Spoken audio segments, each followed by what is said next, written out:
Hello students, आज हम पढ़ेंगे क्लास 8 साइंस का चैप्टर 3। हमारे चैप्टर का नाम है सिंथेटिक फाइबर्स एंड प्लास्टिक्स, संश्लेषित रेशे और plastic. The clothes which we wear are made of fabrics are made from fibers obtained from natural और artificial sources। कपड़े जो हम पहनते हैं, कपड़े प्राकृतिक अथवा कृत्रिम स्रोतों से प्राप्त रेशों से बनाए जाते हैं। क्या आप कुछ प्राकृतिक रेशों के नाम बता सकते हैं? रेशे जो होते हैं उनको उपयोग विभिन्न प्रकार की अनेक घरेलू वस्तुओं के निर्माण हेतु भी किया जाता है। रेशों से निर्मित कुछ सामान्य वस्तुओं की सूची बनाइए, उन्हें प्राकृतिक और कृत्रिम रेशों से निर्मित वस्तुओं में विभाजित करने का प्रयास कीजिए और फिर इस टेबल में उन्हें फिल कीजिए। आर्टिकल का नाम लिखना है, फिर हमें ये बताना है कि वो नेचुरल है या फिर आर्टिफिशियल है। Why did you label some fibres as artificial? कुछ ऐसे होंगे जिसमें से आपने जो कुछ को नेचुरल और कुछ को artificial. You have read in your previous classes that natural fibers like cotton, wool, silk, etc. are obtained from plants or animals। आप अपनी प्रीवियस क्लासेस में पढ़ चुके हैं कि जो नेचुरल फाइबर्स होते हैं जैसे कि कॉटन, वूल वगैरह, ये सब हमें किससे मिलते हैं? प्लांट्स और एनिमल से। The synthetic fibres on the other hand are made by human beings. और दूसरी तरफ जो सिंथेटिक फाइबर्स होते हैं वो किसके द्वारा बनाए जाते हैं? इंसानों के द्वारा। दैट इज़ वाई, इसलिए दीज आर कॉल्ड सिंथेटिक और मैन मेड फाइबर्स, इसलिए इन्हें सिंथेटिक या फिर मैन मेड फाइबर्स कहा जाता है। What are synthetic fibres? Synthetic fibres क्या होते हैं? Try to recall the uniform pattern found in a necklace of beads joined with the help of thread, जैसे फिगर 3.1 का ए वाला दे रखा है।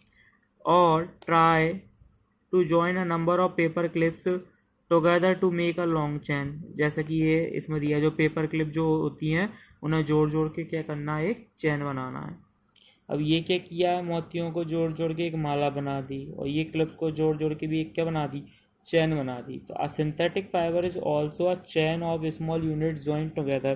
तो जो संश्लेषित रेशा होता है वो भी छोटी इकाइयों को जोड़कर बनाई गई एक श्रृंखला होती है।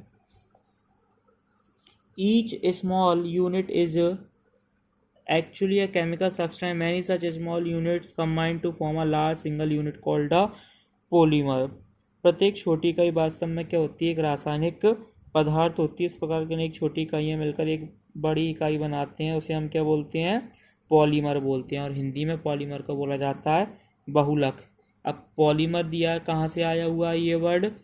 टू ग्रीक वर्ड्स, इनको मिला के बना हुआ है। Poly meaning many and MER मर मीनिंग मतलब क्या होता है? पार्ट या फिर unit. So a polymer is made of many repeating units. तो पॉलीमर क्या है? बहुलक बहुत सी इकाइयों के दोहराने से बनता है। उसके बाद दिया है types of synthetic fibres. Synthetic fibres के टाइप। पहला दिया है rayon. You have read in class 7 that silk fibre obtained from silkworm. 7th class में आप पढ़ चुके होंगे कि सिल्क फाइबर जो है किससे मिलता है? सिल्कवर्म से। और ये जो कहाँ डिस्कवर हुआ था? चाइना में हुआ था। And was kept as a closely guarded secret for a long time. Fabric obtained from silk fibre was very costly.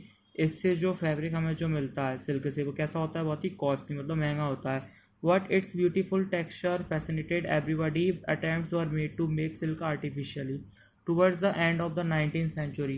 19वीं शताब्दी के अंत तक क्या हुआ? Scientist were successful in obtaining a fibre having property similar to that of silk. साइंटिस्टों ने क्या किया? सिल्क के समान एक फाइबर को खोज निकाला जिसकी जो प्रॉपर्टीज कैसी होती हैं?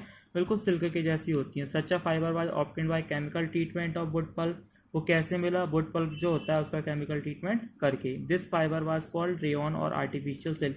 उस फाइबर को हम क्या बोलते हैं? रेयॉन या फिर आर्टिफिशियल सिल्क। सिल्क का जो आर्टिफिशियल फॉर्म बनाया गया है उसी को बोला जाता है रेयॉन। उसके बाद दिया है nylon. Nylon is another man made fibre. Nylon भी किसके द्वारा बनाया गया है? ह्यूमन मेड है, मतलब इंसानों द्वारा बनाया गया है। इन 1931 1931 में it was made without using any natural raw materials. इसको क्या किया 1931 में बनाया गया, जो भी नेचुरल, जो कोई भी मतलब नेचुरल रॉ मटेरियल मतलब होता है कच्चा पदार्थ, ना तो प्लांट्स और एनिमल्स, इनसे नहीं लिया, ये क्या पूरी तरीके से आर्टिफिशियल बनाया गया। It was prepared from coal water and air, किस किस से मिलकर बनाया गया, ये कोल से, वाटर से और एयर से। It was the first fully synthetic fibre. Nylon fibre was strong, nylon fibre जो होता है कैसा, स्ट्रॉन्ग, इलास्टिक और लाइट, मतलब हल्का होता है। It was lustrous and easy to wash, shining मतलब चमक होती है इसमें और धोने में भी आसान होता है। So it become very popular for making cloth, इसलिए इसका उपयोग किस लिए किया जाता है, अधिकतर कपड़े बनाने में किया जाता है। B use many articles made from nylon, nylon से बने हुए हम और भी कई सारे आर्टिकल्स यूज़ करते हैं, जैसे कि सॉक्स, मोजे जो रहते हैं, ropes, tents, tooth brushes, car, seat belt वगैरह, स्लीपिंग बैग्स, कर्टेंस, पर्दे वगैरह बनाने में ये दे रखा है, ये पर्दे वगैरह। इसके आगे का हम नेक्स्ट वीडियो में पढ़ेंगे स्टूडेंट्स।